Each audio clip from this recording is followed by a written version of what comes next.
Lingua Brutalica is a podcast that uses ethnographic interviews to study language use in the extreme metal community. We are studying a music scene known for its love of themes and topics generally considered offensive, and it is likely that some episodes will touch on topics or opinions some listeners may find tasteless or ethically problematic. Ethnographic researchers aim to adopt the interviewee's point of view so that we can draw out and study the attitudes, beliefs, and practices that are important to them. We want to make it clear that in presenting these conversations here, we do not endorse any of their content. Our aim is to explore the thought processes behind language use in this long-running, international, and yet understudied scene.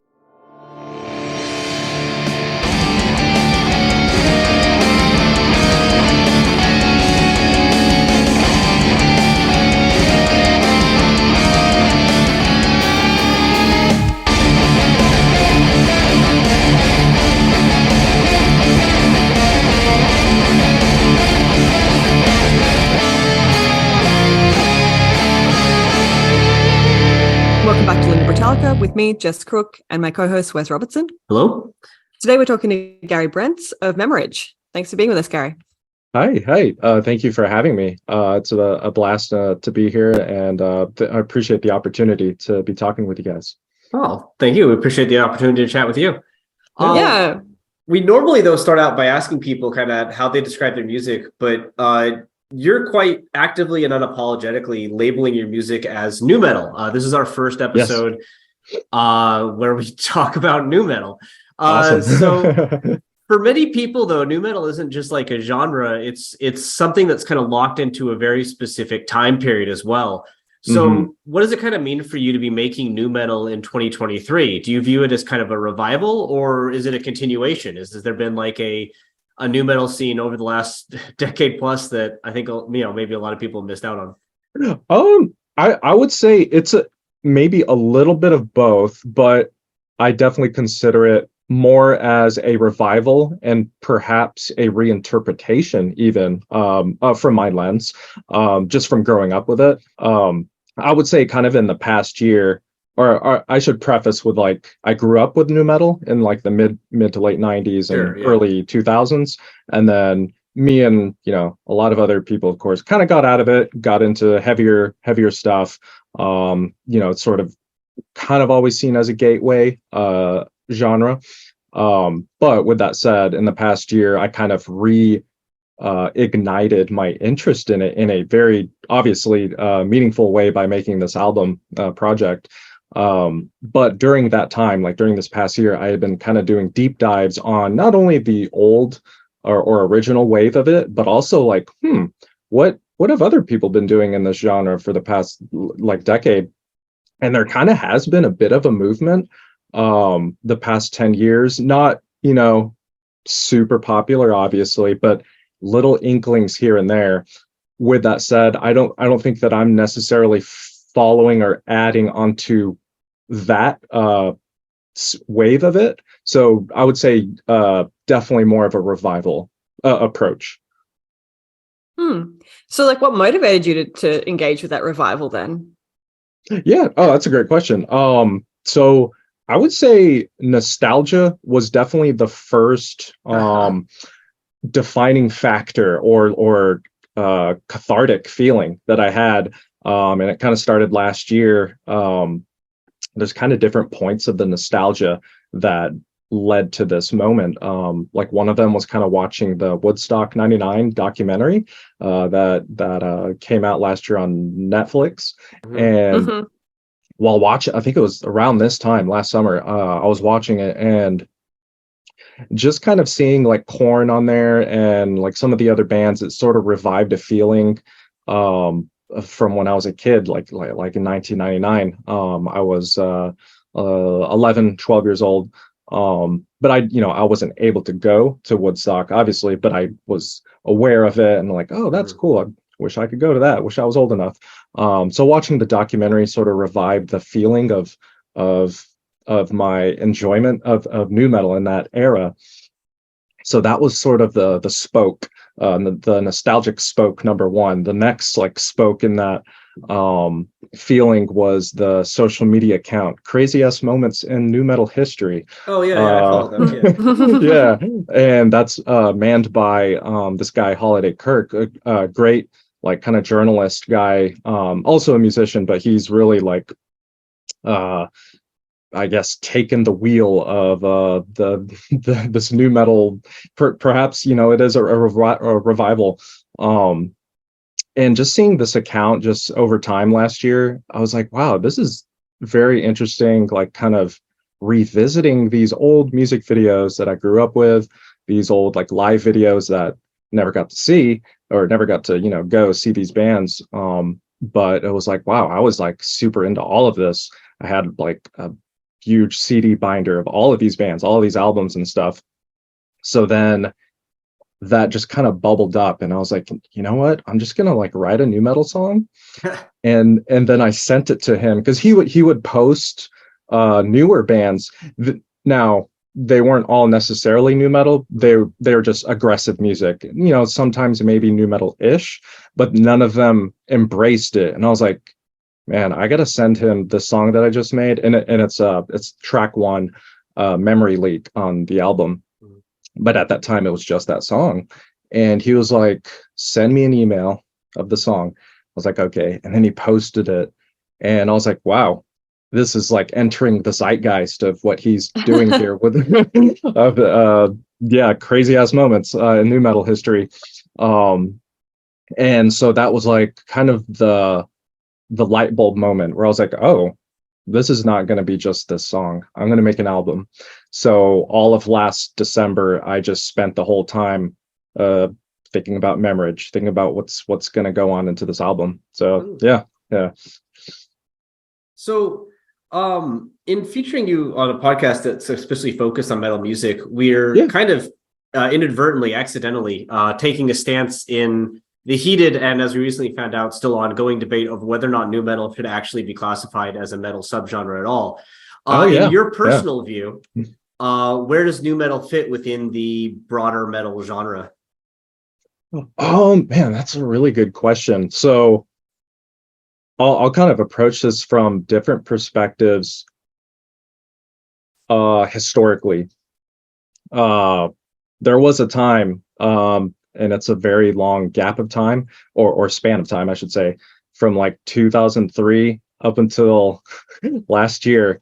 I really didn't consider it part of the metal canon or metal sphere, but kind of reinserting myself into it from a fan's perspective and then also as a creator perspective, I think that it does belong. It is obviously different. It's obviously kind of in its own weird melting pot of a lane in relation to metal's history. So I think that in the grand scheme of things, I think it does belong. Obviously, it is largely in an acquired taste subgenre of metal, though. No, I mean all metal genres are an acquired taste, right? That is true. No, that's a good point, because there's a lot of people who don't like death metal or black metal or even like thrash. But like I love all of it. I got into all of it. But yeah, you do make a good point. Power metal, I know a lot of people who hate power metal. I like power metal too, though. Well, when you were first getting into new metal, whether like, as a kid or, during this kind of revival that you've been experiencing recently, did you pay attention to the lyrical content? And like, during those two different periods of your life, did you have kind of different insights as to the kind of lyrical trends or tropes that you associate with the subgenre? Oh, yeah. I would say, so as a kid growing up with it, I definitely did read a lot of the lyrics and, maybe not fully understand what's going on in all of them, but kind of because they're very, most of the time, interpersonal. So it's like, well, I can hear that they're angry and or sad, or there's some kind of anguish flowing through the vocal delivery with the type of lyrics they were. I guess with that said, I didn't want to come from that mindset with my own lyrics, just because I guess I've never really been big on writing metal music with interpersonal lyrics. With that said, I appreciate it. Everyone's got their own way of venting. But I guess, from my point of view, I wanted to sort of flip the script and approach it from a completely different point of view, where it's more conceptual, or even in my case, like it's a science fiction kind of album, which nu metal has, I don't think really ever done, at least not that I'm aware of. I know like Static X, their lyrics, you could say, are science fiction-esque, but not necessarily like concept albums. Power Man 5000? Oh, that's okay. Yes, yeah, that is true. That is a good one. They do kind of have their own niche within the nu metal zeitgeist. Yeah, okay. But yeah, like there really isn't a whole lot that I can think of outside of them and like Static X. Yeah. Okay. Well, I guess like in your mind though, broadly, is there a stereotype of like nu metal language that sets it apart from say black metal language, death metal language, thrash metal language? And if so, what do you think it is? And even if you avoided the personal and went more sci-fi, do you think this nu metal language influenced the way you approach the lyrics for Memorrhage compared to the other projects you've done? Yes. Okay. Yeah, definitely.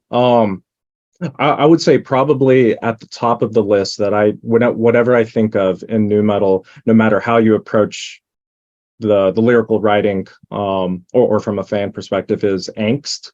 Angst is probably the number one thing. Now my like kind of interpretation or utilization of angst within the sci-fi concept is that, yeah, there is definitely angst in the lyrics, but not necessarily from me, like as a person, more of like a character in this like, sci-fi concept, or like within any given song, that character in that song, they're expressing angst. Yeah. That's really interesting. I mean, you mentioned earlier that you also, generally kind of avoid writing interpersonal lyrics. How does that affect, your kind of broader perception of, extreme metal lyricism? So, like, one of the ongoing debates that we've had on this podcast is whether or not extreme metal should be kind of escapist fantasy entertainment, or like this kind of genuine expression of like an artist's like views, politics, and identities. So, yeah, where do you sit with this? I think pretty much all of like any of those approaches are definitely valid. I guess I do view metal in general as kind of an escapist genre, and as a creator within metal, that's where I personally feel my lyrical strengths are, or like my affinity for metal. But with that said, I think it's a perfectly valid genre to even outside of nu metal, like within maybe the other subgenres in metal. I think that interpersonal lyrics are and can be very important to utilize. Are escapist lyrics ever entirely escapist? Like, is it possible, do you think, to write lyrics that are not in some way personal? Yeah, is this binary false? Yeah. Yeah. Oh, that's really a good insight or a question. Yeah, I think so. Because in a way, so it's like there's emotion. It is possible to write. I think it is possible. Okay. I think it is. I guess it really depends on what the content is, or what the point of view is even. But I think it is possible. Would you say that your lyrics are completely removed from like a message you want to convey, or is it on kind of more of a spectrum? I would say a spectrum. So sometimes more emotionless, or not personable at all. And then there's definitely kind of on the flip side where there's a little bit of it blended in there. Maybe not full tilt, obviously not fully interpersonal, but there's definitely some of it in there conveyed in the lyrics, in the concept. Well, moving then broadly to the lyrics that you've written so far for the album that's already out and the album that is eventually going to be out, the second one. You've released notes about the background for the songs of your albums. You send them to us, you post them on Twitter. Yes. And there's clearly, you even mentioned it here, but we want to stress that there's a very strong sci-fi theme. You mentioned mechs across multiple songs. You have songs based on sci-fi movies like Fortress or games like Quake. One has a quote, strange cybernetic moth-like alien. There are 2 songs involving sentient characters in video games, at least 4 songs themed around androids, and a number of other songs that involve space or space travel or interplanetary conflict. So I guess first off, why did you draw on science fiction and space as kind of your primary metaphor for this project? I think kind of there's probably a few different motivations. So I guess like growing up, I had like kind of two older cousins who got me really heavily into sci-fi, fantasy based games, and or movies, and to be specific, mechs for sure, like the franchise Robotech or Macross. So like they would show me this tabletop game version of the Robotech franchise, and I would say I could pinpoint that game and franchise was like maybe the most pivotal or impactful intellectual property on me, like where I was just fascinated by the subject matter. And I know like that franchise in a nutshell is essentially a space opera with flying robot with mechs. So like that's resonated and stuck with me like for many years. So I kind of wanted to, I guess, reinterpret that, or base songs off of that love for that franchise, and obviously other sci-fi stuff. So I guess in general it's just like a nostalgic thing, a fascination with it, and I like world building. Like I just love world building within lyrics. That's really interesting. So are you combining kind of two sources of nostalgia then? Like yeah, you could say that. Yeah, that's interesting. That's true. It's sort of like two very different times of my life, not too far off. Like so I guess like the bubbling creativity and interest with the sci-fi stuff and the mechs, that's like my early like actual childhood, which carried on through years. But then like nu metal obviously was like adolescence. I'm like 12, 13, 14, 15, those years. So it's almost like now, like with Memorrhage, in my mid 30s, I'm like I'm combining two different points of nostalgia into one thing. Do you think nu metal and sci-fi are particularly well suited for each other? Like we mentioned that not a lot of bands have done it, but do you think there's like something that makes the two link well? To be honest, I actually don't. At least it's a challenge. I would say it's a challenge, and maybe that's why that most bands or artists maybe didn't combine or introduce a lot of sci-fi themes. I think inherently nu metal kind of does rely on the interpersonal angst, but when you get into concepts, I think it's because maybe people didn't want to or know to blend the emotions within a sci-fi concept. I mean, I don't know for sure, but I feel like that was the case, and that sort of, from my perspective, was like a cool challenge. Was like, oh, can I actually like write this kind of stuff within nu metal without it being too I don't know what the word is, I guess like cheesy. I mean, anything sci-fi can be seen as cheesy depending on who you are, but I didn't want it to be like, oh, this is like a pure, like, not there's like no anger here, there's no emotion. I want people to say, oh, there is anger in this, there's emotion in this. So I guess, yeah, it is a challenge. So would you say nu metal is stereotypically a low concept genre? I will have to say that as a lover and rediscoverer of nu metal, I would say largely it is a low concept genre, which that's fine. That it is what it is. But maybe Memorrhage is sort of a fork in the road in this revival. Like I said, reinterpretation, a reshape of maybe some more bands and artists might be interested or inspired by, oh, you can do this within nu metal. Okay, let's try that. Yeah. Well, in addition to the sci-fi songs and the video game related songs, you do have a song about merfolk, which you said is inspired by the game Magic the Gathering, Yes. specifically the Shadowmoor plane where merfolk called Merrows or murderers and thieves. Do you think that new metal welcomes these kind of quote unquote nerdy topics in a way that other metal genres don't? Or is it more a question of approach rather than topic? Like, is there no limit or boundary at all across the metal genres?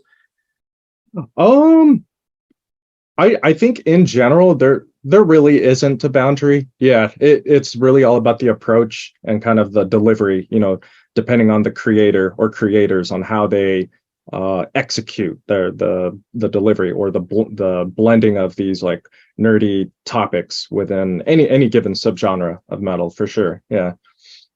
You're actually like the third person we've talked to that explicitly plays Magic the Gathering. Yeah. Oh wow. Nice. Okay. Surprisingly common. Yeah. The second person that referenced it in their lyrics, and the third person that plays it. And I'm sure there are more where it just didn't come up in the interview. Yeah. Yeah. Why do you think, like, I don't know, what's up with metal and is Magic the Gathering metal? Yeah. No, why do so many metalheads play Magic the Gathering? Do you have any insights into this? I think I do, yeah. And I'll even sort of sidestep.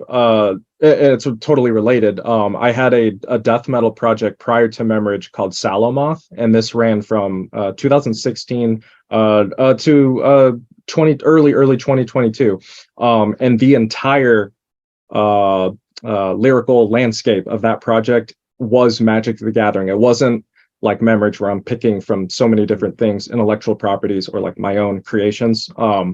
That project was, you could say, a fan fiction of Magic the Gathering, where I used like types of species or characters and planes within the Magic universe, and then made up my own storyline to that.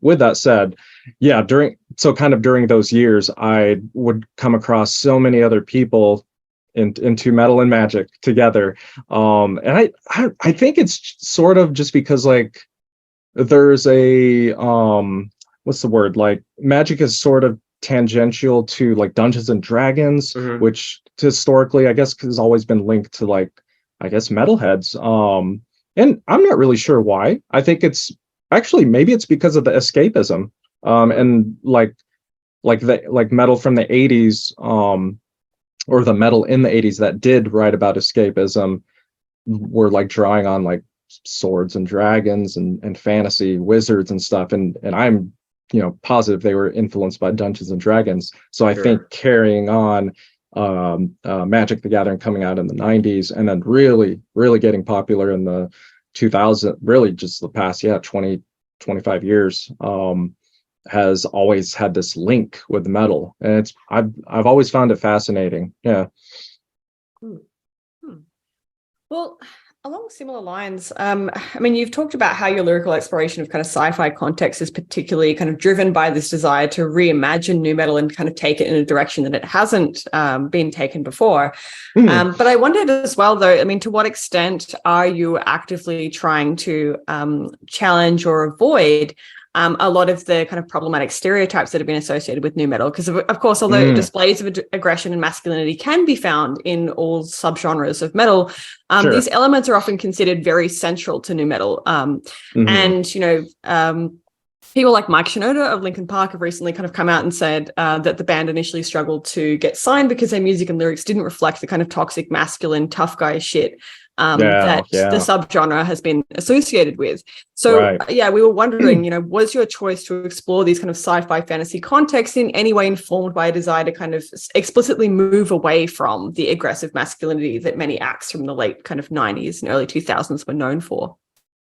Yeah, and that's a great observation. I would say like immediately that was like the biggest motivator of that. I did want to avoid that, because that's just like not me as a person. Obviously, like as a kid, I didn't really understand what exactly that was. I mean, I'm sure a lot of people didn't, but all these many years reabsorbing it, reanalyzing it, it's like, oh yeah, I don't really vibe with those lyrics. I like the music, but I didn't vibe with those lyrics.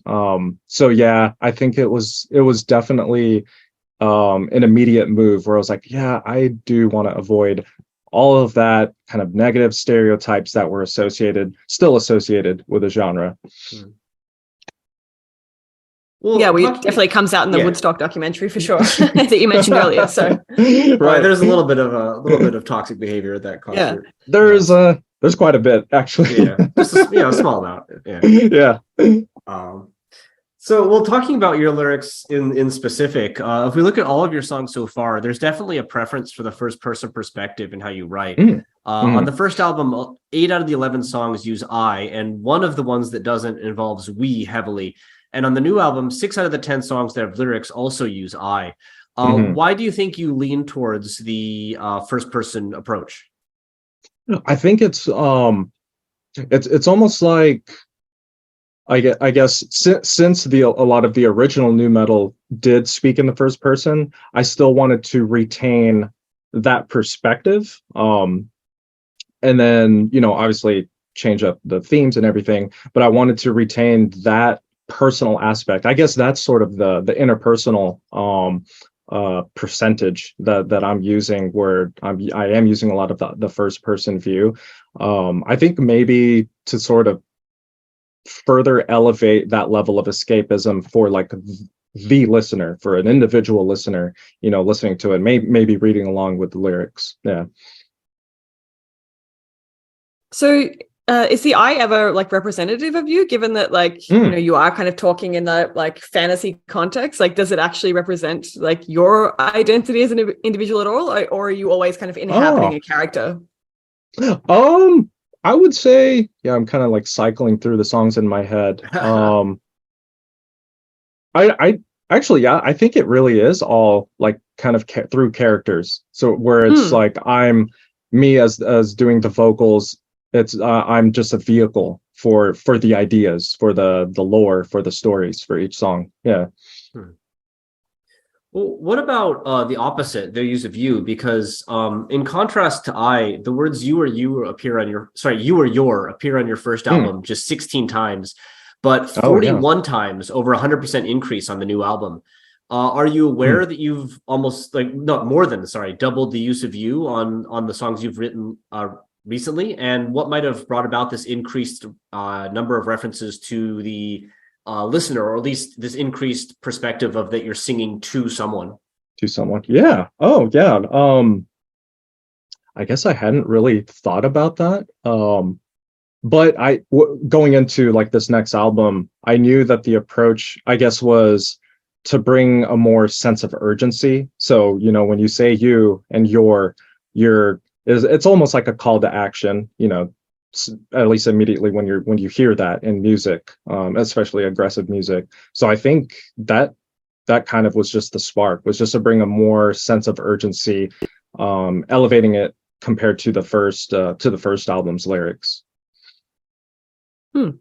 Well, like obviously on songs like Dive, as we mentioned, lyrics like blot you, shape you, forfeit your flesh, your old flesh, are from the perspective of murderous merfolk to their victim.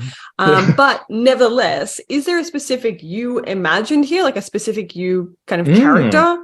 And what about lines like "we died for nothing, disintegrate for you," or "you don't understand pleasure, you don't understand pain"? Are these all just in service of the story? I would say that's a fantastic question.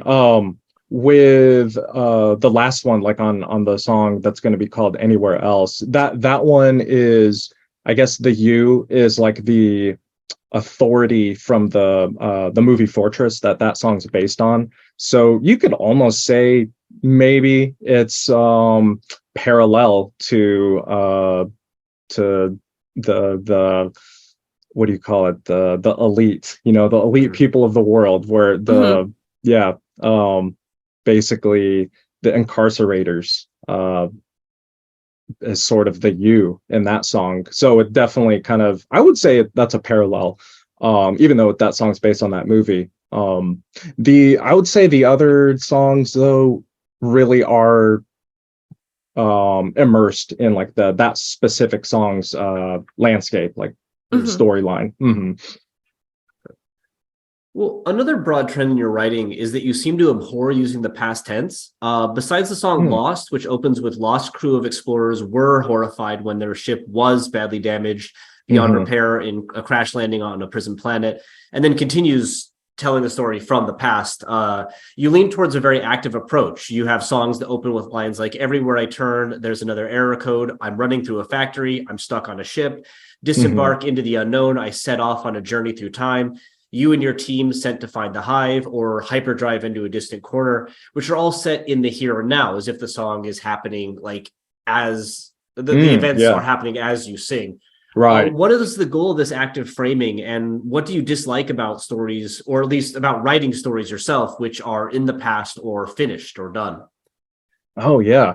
I guess because that almost like adds to that sense of urgency to where like I want all of these songs to convey that this is happening now. Like every time that someone would want to put these songs on, it's like, oh, this we're it's like they're getting into this amusement park ride of every one of these songs. Like this whole album is almost like an amusement park, and all of these are like these different rides that you get to immerse yourself in. So I definitely like to rely a little bit more on the present tense, yeah, to just give that feeling of immersion.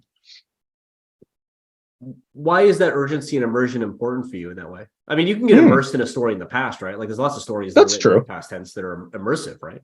That's a good point. Oh yeah, yeah. um Yeah, I guess I hadn't really thought of that. I do tend to like the now for that reason, but I guess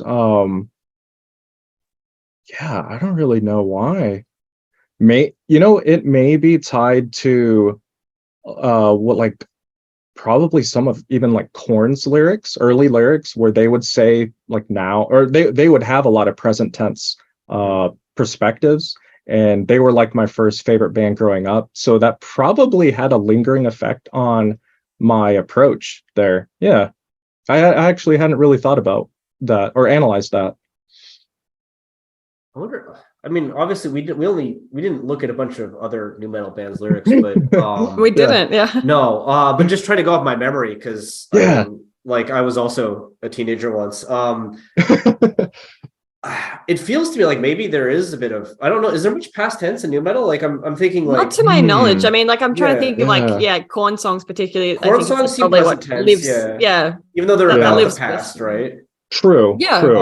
And like system of it, like they're trying to build a prison now, right? No, The right. spiders all entombed now.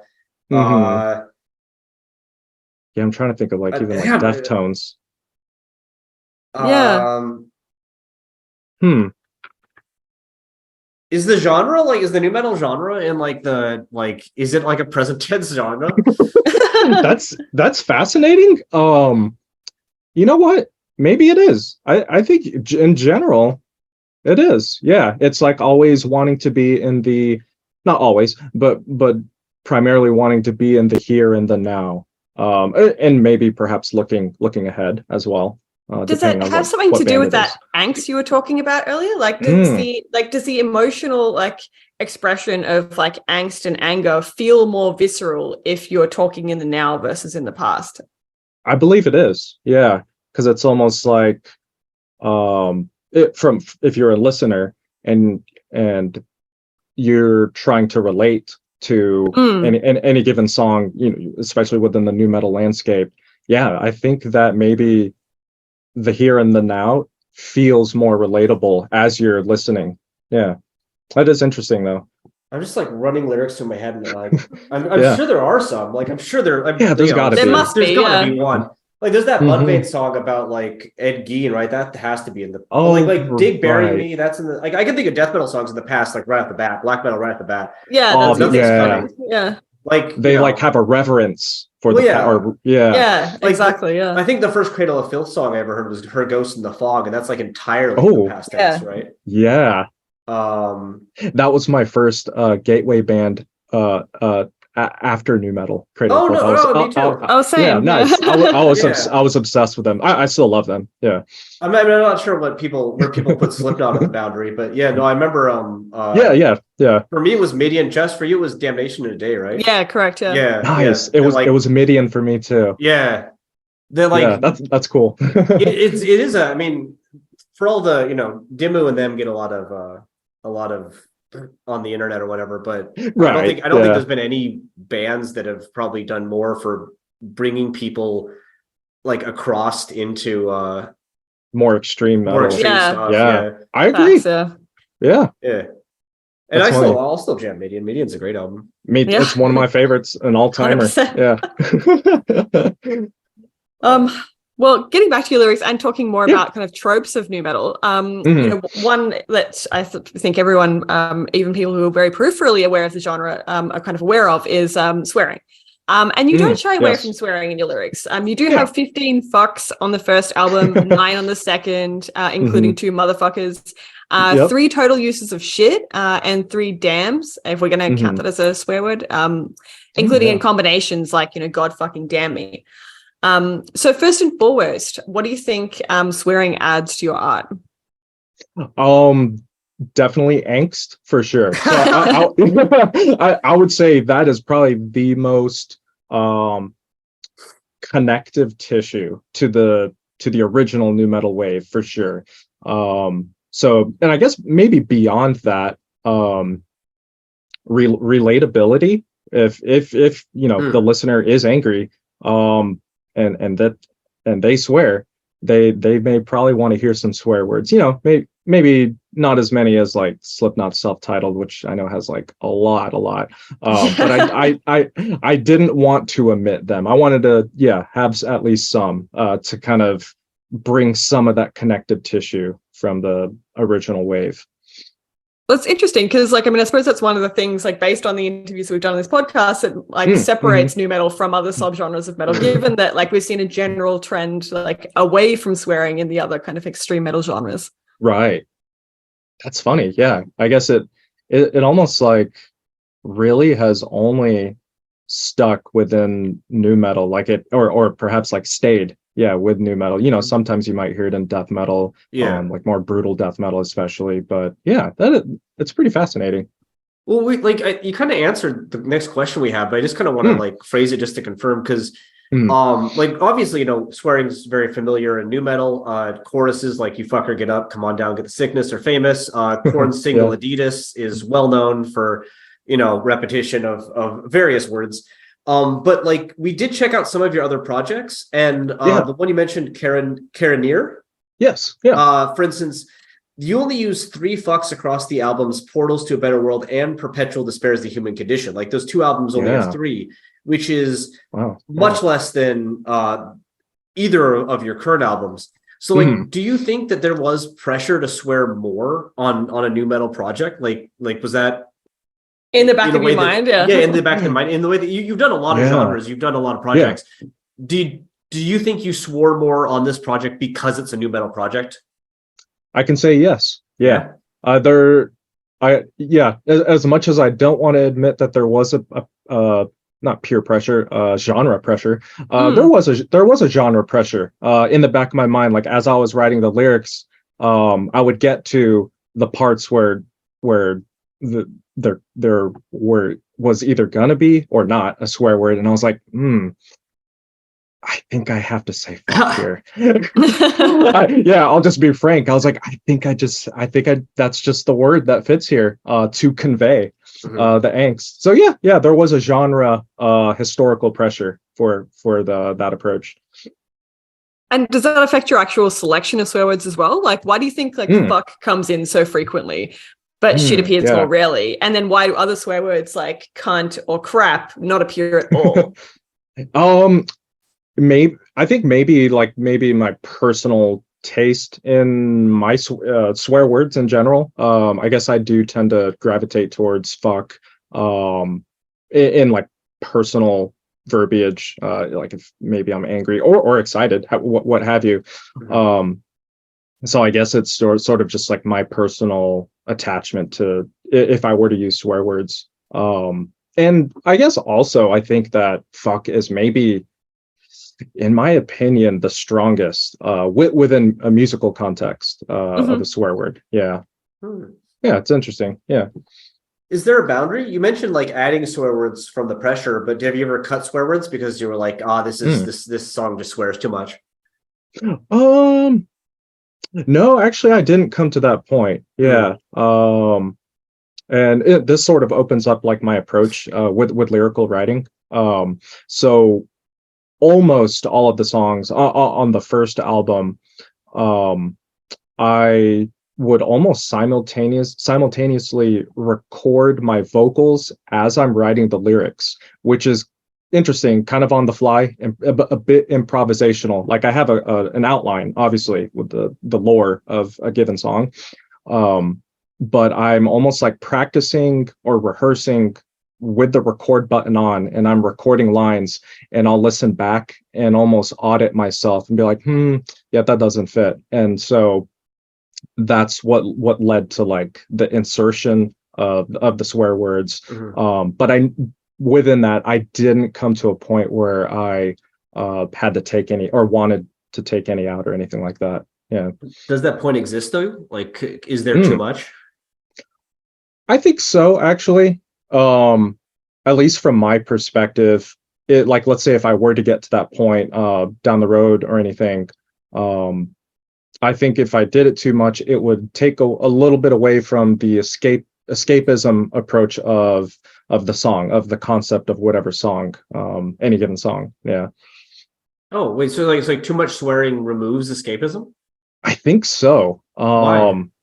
Because it's like, well, I guess because there's only so many words that I can put into a song, but it's like I want to convey just enough of the angst to where it's not like combating with the sci-fi element. I guess that's sort of like the internal motivation. It's like I want to have the nu metal angst, but I really want to maintain the sci-fi element and like the verbiage that's all swirling within that, whatever that content is.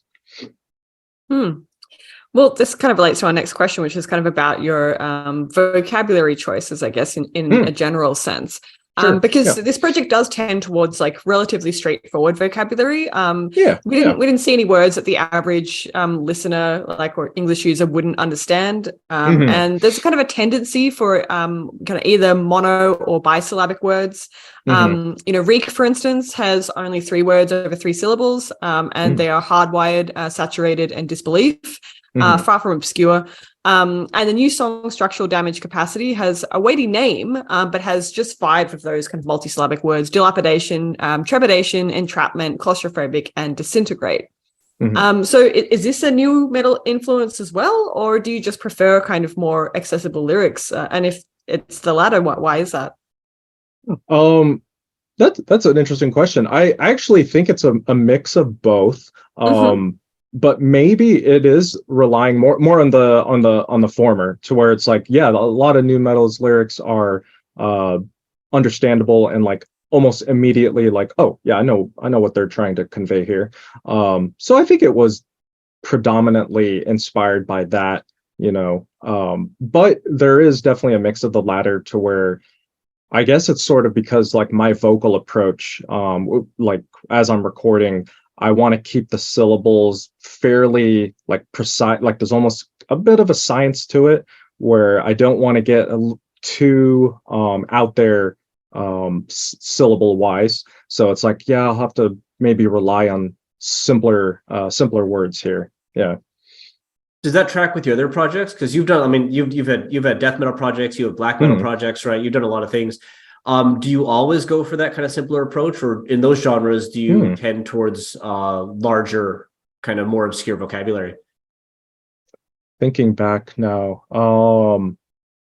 you know what? It actually is all, or has all been pretty simple. Now that I think of it, and I think it ties in with kind of what I said with like my vocal approach, or how I exert certain vocal or certain words. So it's almost like I want to stay within what I know that I can do, syllable wise. Yeah. So actually it has all been fairly simple. Yeah. When you encounter like metal bands using, large multisyllabic obscure words. Is that like a turnoff for you in the music, or do you enjoy that, but just not for your own art? I do enjoy it. Yeah. Actually, I find it pretty fascinating. Like when a vocalist, lyricist can pull it off. Danny Filth, Sure, has yeah. been shown to do that. And I've always admired that. I've always loved reading the booklets, and hearing like, oh wow, okay, that's impressive, or like what is going on here. So yeah, no, I do find it fascinating and do enjoy it as a listener. Well, one major metaphor that appears across multiple songs is the human head or brain. So 3 songs mention brains, including, unsurprisingly, the track Brain World. 5 mention the head in lines like head is spinning, a chip in my head, replace my head, and blood first, head last. And the word mind appears 19 times on top of that. So do you know why you frequently return to the head, mind, or brain as a kind of locus for different parts of the story? I guess sort of by tying in with the project name Memmorrhage, which is sort of like what's that word, like a portmanteau of memory and hemorrhage. So it's always like a central theme among all, no matter what the sci-fi theme or what I'm pulling from. I guess the head and the brain and the mind is kind of something I always want to be as a motif across an album. Why though? Yeah. Why? Yeah. I think I find it fascinating to where, because it's like, it's like the central part of a person or a being, the brain. So it's almost like, in tying with like the meaning of the project name Memorrhage, which is essentially, in the grand scheme of things, it's almost like it's like a huge data leak that's happening out in a science fiction universe, and it's causing like all these events to happen, and those events are all these songs.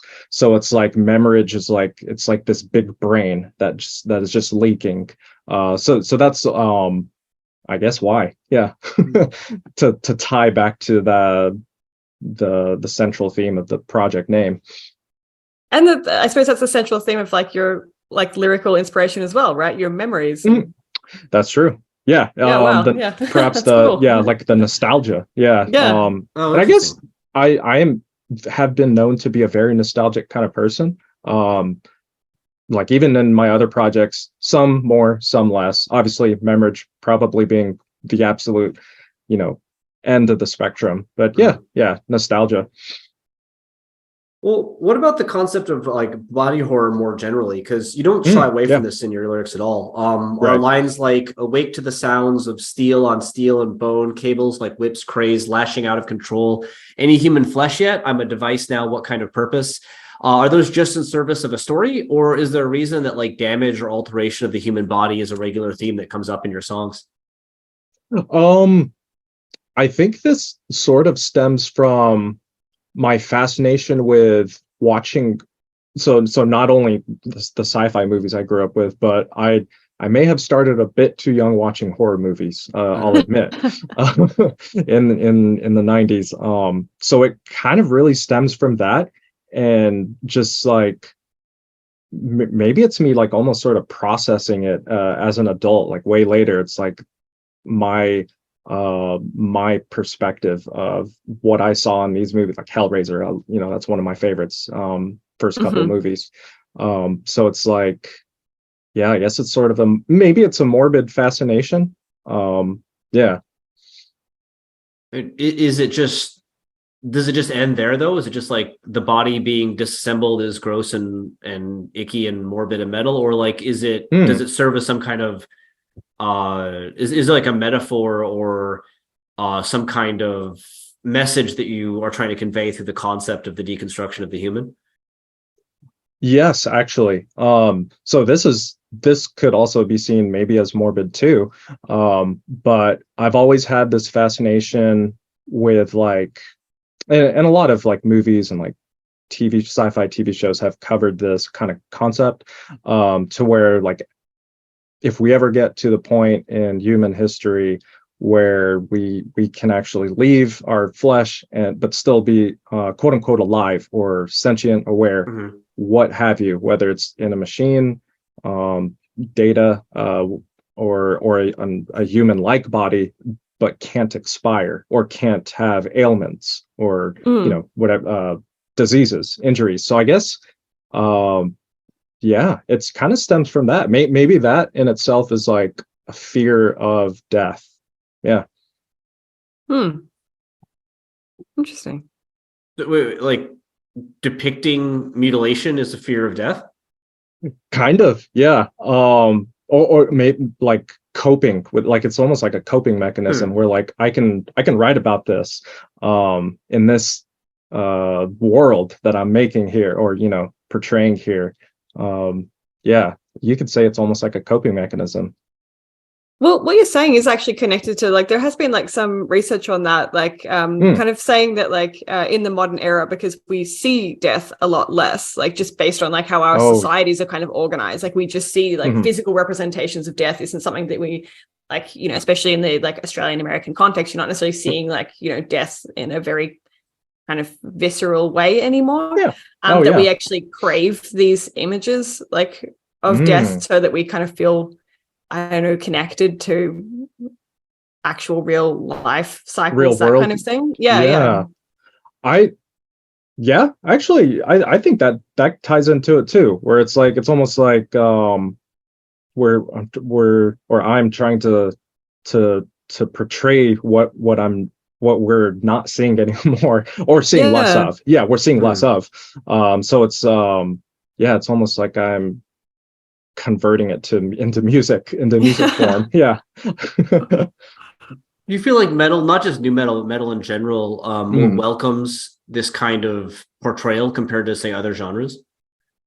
I think so. And I think just because of the aggressive nature of the music, although I would find it interesting if it were if literally these exact same lyrics that I've written were used in like a pop form, I actually would be very intrigued by it.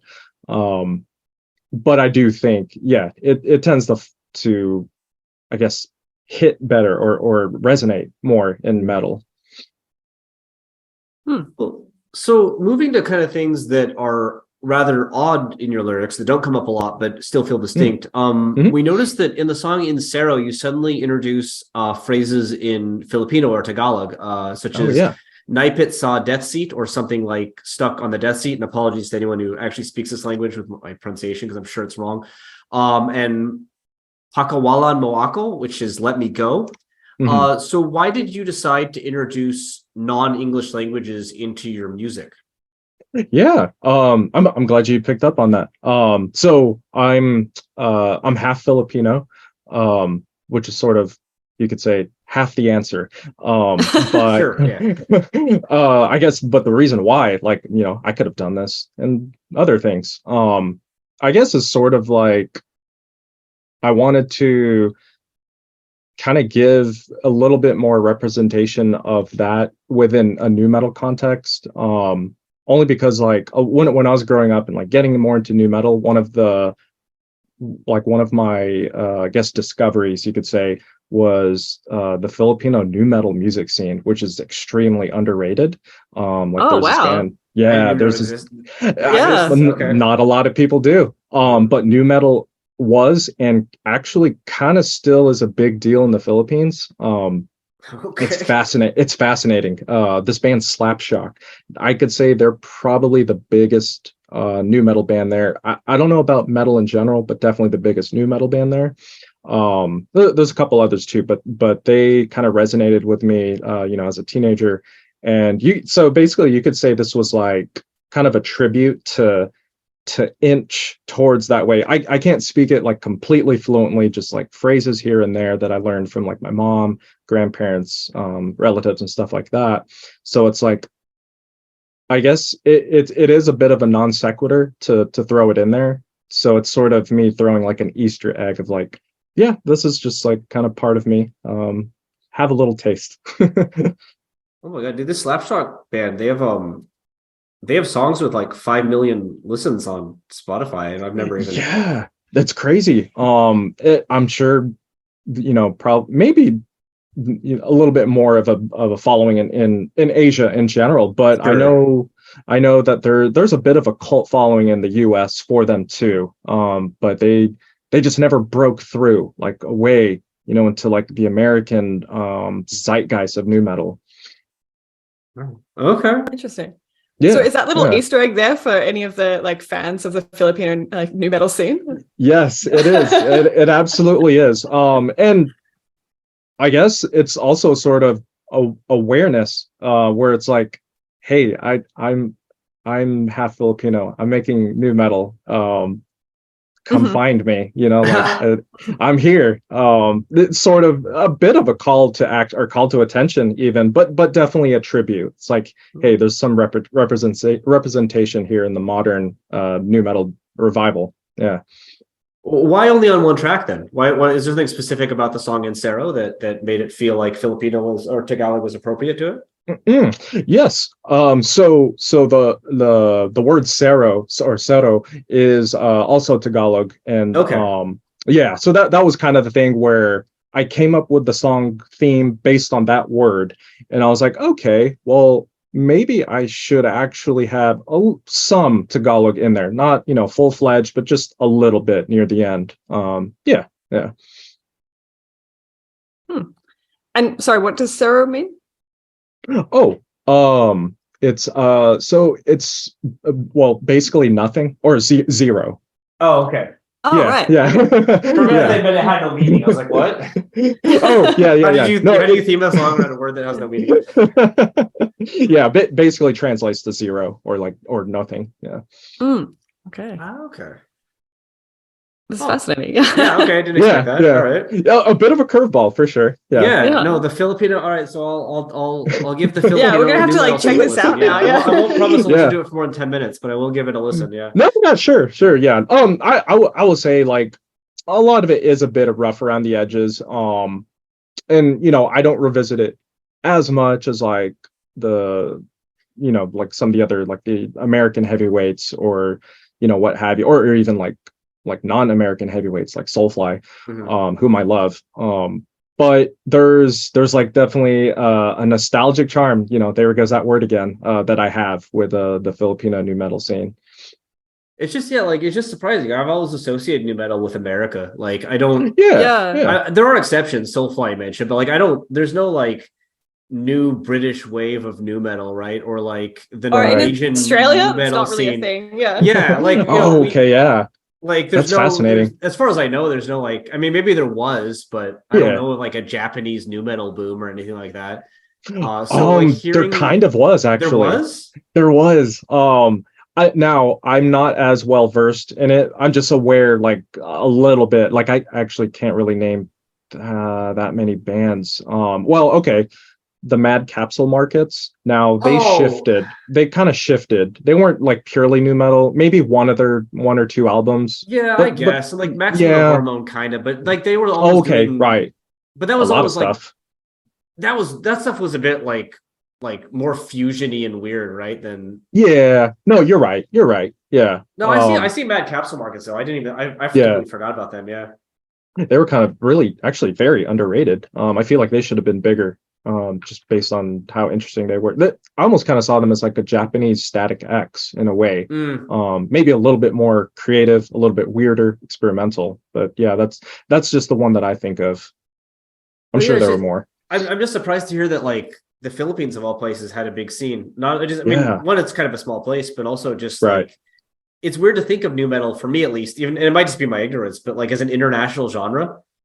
Right. I do agree. Because the genre really does feel like this is an American thing.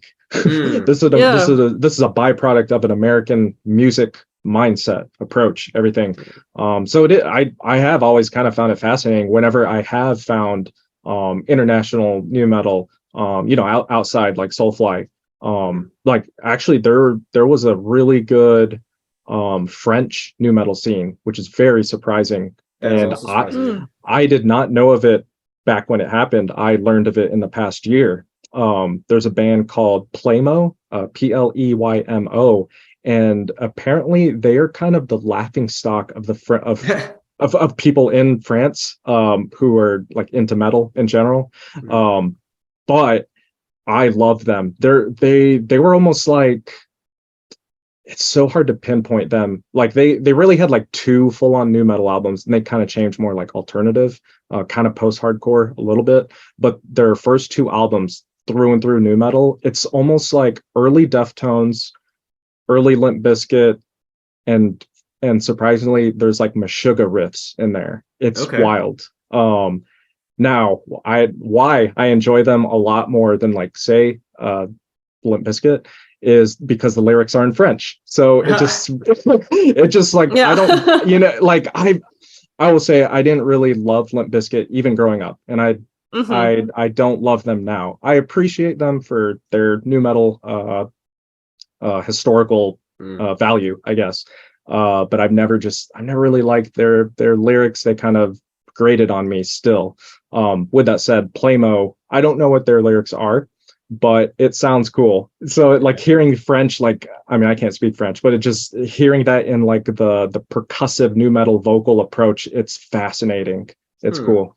Yeah. It'd be really interesting to see like why these like why these bands have kind of like sprung up in parts outside of America, just because like a lot of the like writing on nu metal, like the academic writing, tends to like talk about nu metal as a specific response to like a time in American history where there was all of this kind of like masculine suburban angst and stuff. So I'd be interested in like how nu metal is then kind of like reimagined and like kind of conceptualized within like the like these spaces kind of outside of that American context. Yeah. I would love to learn, because I actually I don't know how like these scenes formed there. You know, maybe initially it's like their fascination with like they came across the Corns and Limp Bizkits and all that during the late 90s and wanted to emulation, like they were just fascinated, and then reimagined it. I would like to see like a legitimate documentary on it, or articles, something. Yeah. Well, yeah, because like I mean, emulation is obviously there, but death metal and thrash were pretty American when they started, like Florida, California. But within a year or two, they were global, right? There are bands, from around the world popping it out, and it didn't seem like nu metal. Nu metal had a good decade of popularity that outstrips like, I'd say, most of what death or black metal have ever been doing. Yeah, far more commercially successful. Yeah. But they did not, despite having that, they did not seem to like produce international scenes of the same size. And I didn't, obviously, we didn't prepare this question at all. I'm just thinking off my head, but it seems odd to me that one of the most financially successful genres of metal's history failed to develop like international bands to a huge extent. To a huge extent, for sure. And I'm not sure why. I mean, I think maybe just because in general, nu metal was and is like an American byproduct music scene. Even if there are legitimate scenes outside of it, I guess it just never stuck. Like why?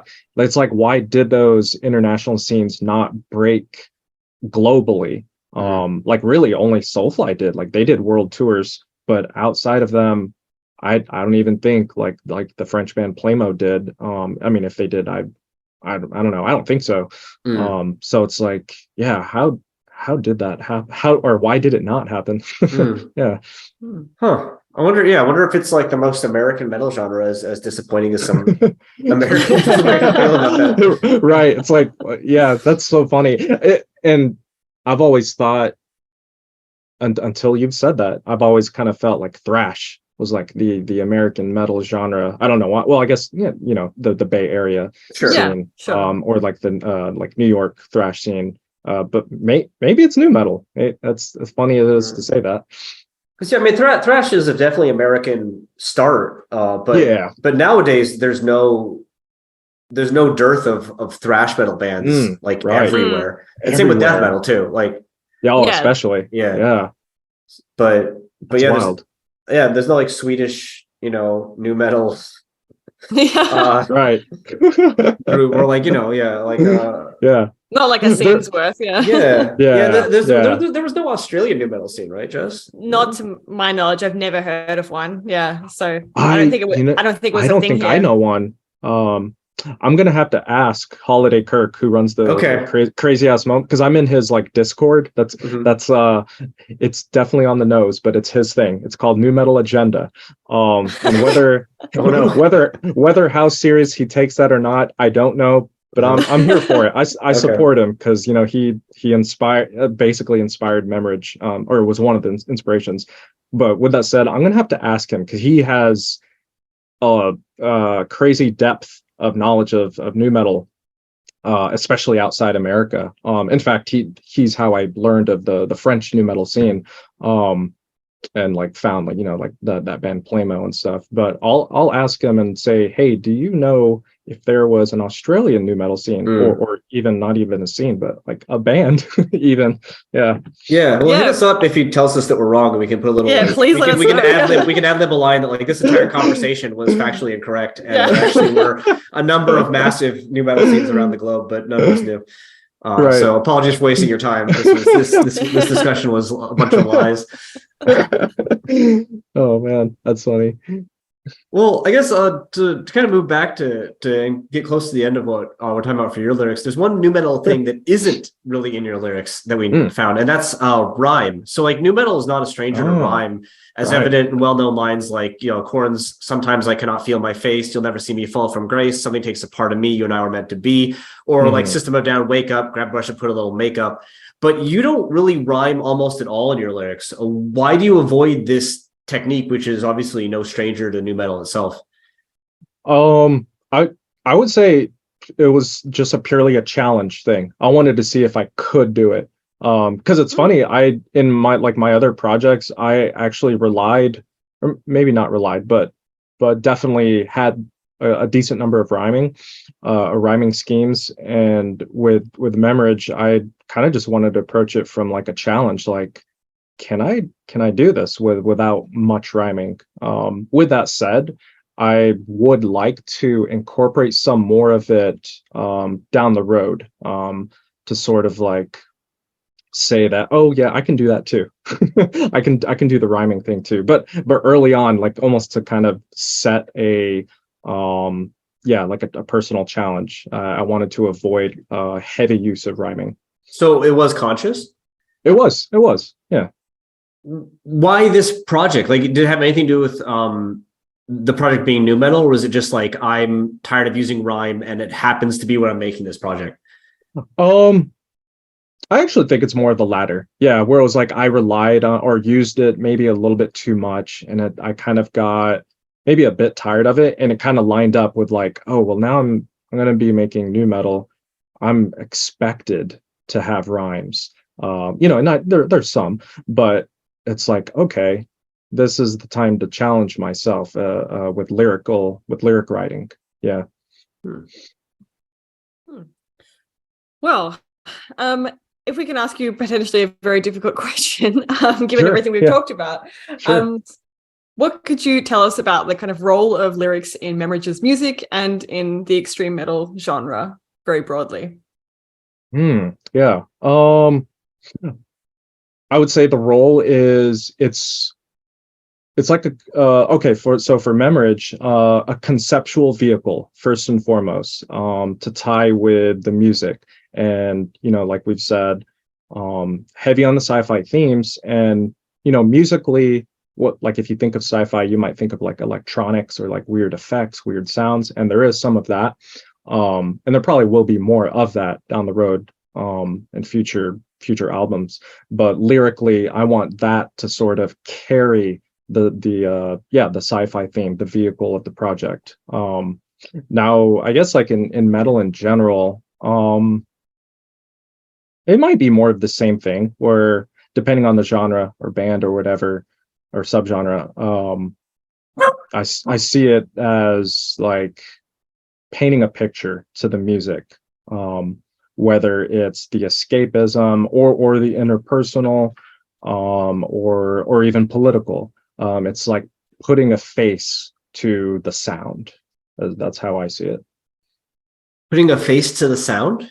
Yeah, but okay, yeah, like you're almost like it's a instead of a graphic novel, like it's like almost like the graphic audio, for lack of a better term, where like the music, at least from my perspective, that's kind of what you're focusing on, and then the lyrics are like the pictures to the soundscape, to the world that the music represents. I guess the details, yeah. That's really interesting. Just because, like, within this metaphor, I think like you tend to think of it in the reverse, right? Oh, okay, yeah. It might just be my perspective. Yeah, that's how it's totally Yeah. valid and just very interesting. I haven't heard it described in that way before. Oh, okay, yeah. Yeah. Yeah. I guess that may be how I've always viewed music in general, especially metal or aggressive music. Yeah. Well, that's very interesting. Thanks. This was a really unique discussion. I don't know. Super fascinating. We never had a new metal band on. I don't know if we'll do it again. Right. Yeah. There aren't that many out there, right? So in 2023. But yeah, thanks very much. It's been a crazy nostalgia trip in a way. Speaking of the entire theme of your band, I guess, but right. Going back and remembering all the stuff that was out there. Yeah, so but like the first album's already out, and it's been getting some. I've seen some very positive, chatter about kind of taking it back. When is the newest one going to come out and hear the next step in the new metal progress? I would say so. I don't have quite a date yet, but I definitely want it to push into a 2024 release, even though I'm like conceptually done, lyrically and like compositionally. I want to take my time kind of gathering like the guest appearances from that period to the complete 100% done stage. So that might take up the rest of this year. I'm personally done, but I want to gather like the guests, like DJs, of course, I gotta have that, and that can take a lot of time, just depending on workflow and people's schedules. So we'll say maybe this time in 2024. Yeah. Maybe springtime. We'll see, spring or summer. It's actually like the some of the scratching on the first album was actually one of the like one of the most nostalgic elements for me. Yeah. Oh, I was like, oh, right. Yep. That's new metal. Yeah. That's okay. Yeah. That's the right. Yeah. Right. There was, and it's funny. Yeah. That was a thing. It's funny that you say that, because when I was done with the first out, like kind of where I am right now with the second one, where like guitars, bass, drums, vocals on my end are done, and that's it. I would listen to the album and I was like, no, this isn't actually done, because it's missing the DJ element. And so that was like another phase of like, okay, I gotta do some soul searching here and reach out, and I found a couple. There's 2 DJs on the album, spread out, and that thankfully came to fruition. And when I got those in, I was like, yep, this is through and through a new metal album. You cannot deny it now. Well, where is the best place for people to keep up with your releases?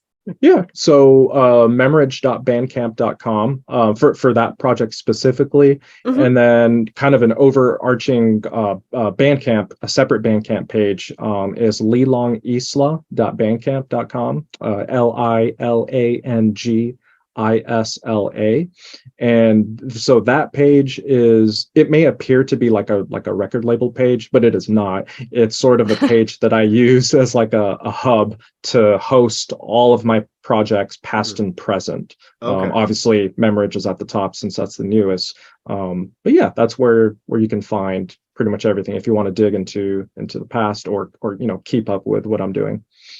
Awesome. We'll have both of those links in the description. Awesome. Cool.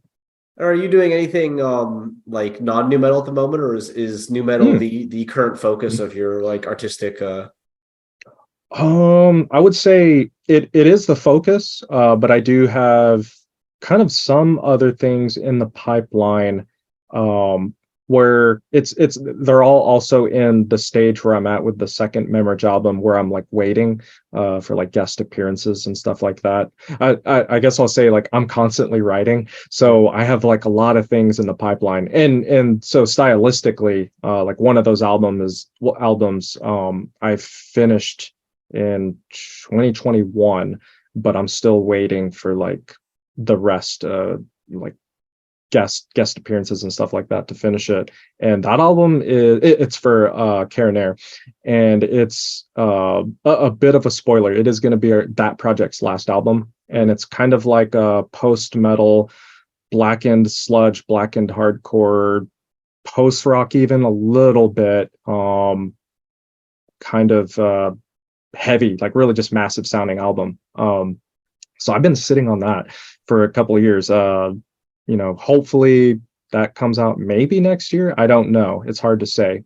Other than that, I am also working on, believe it or not, an electronic pop album. There's no metal to be found on it, at least for now. We'll see. Who knows? I might change my mind. But at its foundation, it's like a glitchy electronic pop album.